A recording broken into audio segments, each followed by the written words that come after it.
സംസ്ഥാനത്തെ കെഎസ്ആർടിസിയുടെ ആദ്യ driving school തിരുവനന്തപുരത്ത് മുഖ്യമന്ത്രി പിണറായി വിജയൻ ഉദ്ഘാടനം ചെയ്തു. ആനേറ സ്വിഫ്റ്റ് ആസ്ഥാനത്താണ് ഡ്രൈവിംഗ് സ്കൂൾ സജ്ജമാക്കിയത്. കുറഞ്ഞ ചെലവിൽ ഉന്നത നിലവാരത്തിൽ ഡ്രൈവിംഗ് പരിശീലനം ഉറപ്പുവരുത്തുക എന്ന ലക്ഷ്യത്തോടെയാണ് കെഎസ്ആർടിസിയുടെ പുതിയ സംരംഭം. ഡ്രൈവിംഗ് ടെസ്റ്റ് പരിഷ്കരണത്തെച്ചൊല്ലി ഡ്രൈവിംഗ് സ്കൂൾ ഉടമകളും സർക്കാരും തമ്മിൽ തർക്കം തുടരുന്നതിനിടയിലാണ് കെഎസ്ആർടിസിയുടെ ആദ്യ സ്കൂൾ ഉദ്ഘാടനം ചെയ്തത്. ഗതാഗത മന്ത്രി കെ.ബി. ഗണേഷ് കുമാർ ചടങ്ങിൽ അധ്യക്ഷത വഹിച്ചു. കടകംപള്ളി സുരേന്ദ്രൻ എം.എൽ.എ, മേയർ ആര്യ രാജേന്ദ്രൻ, ഉദ്യോഗസ്ഥർ, തൊഴിലാളി സംഘടനാ പ്രതിനിധികൾ തുടങ്ങിയവർ പങ്കെടുത്തു. വിവിധ ഡിപ്പോകളിൽ ആധുനിക സംവിധാനത്തോടുകൂടിയാണ് കെഎസ്ആർടിസിയുടെ ഡ്രൈവിംഗ് സ്കൂൾ ആരംഭിക്കുന്നത്.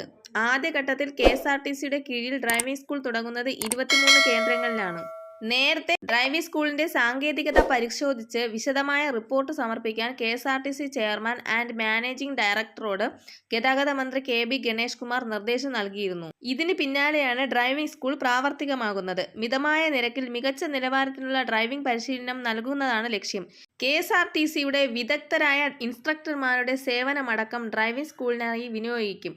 ദേശീയ, അന്തർദേശീയ നിലവാരത്തിലുള്ള ലൈറ്റ് മോട്ടോർ ഡ്രൈവിംഗ് പരിശീലനം ഈ കേന്ദ്രങ്ങൾ വഴി ലഭ്യമാക്കാനാണ് ലക്ഷ്യമിടുന്നത്. കെഎസ്ആർടിസി ഡ്രൈവിംഗ് സ്കൂളുകളിൽ സ്വകാര്യ ഡ്രൈവിംഗ് സ്കൂളുകളെ അപേക്ഷിച്ച് ഫീസ് നിരക്കിൽ 40% കുറവുണ്ടാകും. കാറും ഇരുചക്ര വാഹനവും പഠിക്കുന്നതിന് 11,000 രൂപയാണ് ഫീസ്. കാർ മാത്രം പഠിക്കുന്നതിന് 9,000 രൂപയായിരിക്കും ചെലവാക്കേണ്ടി വരുന്നത്. ഇരുചക്ര വാഹനം മാത്രമാണെങ്കിൽ 3,500 രൂപയാണ് ഫീസ്. പട്ടിക വിഭാഗത്തിൽ നിന്നുള്ളവർക്ക് സൗജന്യമായി ക്ലാസ്സിൽ ചേരാമെന്ന് ഉദ്ഘാടനം നിർവഹിച്ചുകൊണ്ട് മുഖ്യമന്ത്രി പിണറായി വിജയൻ പറഞ്ഞു.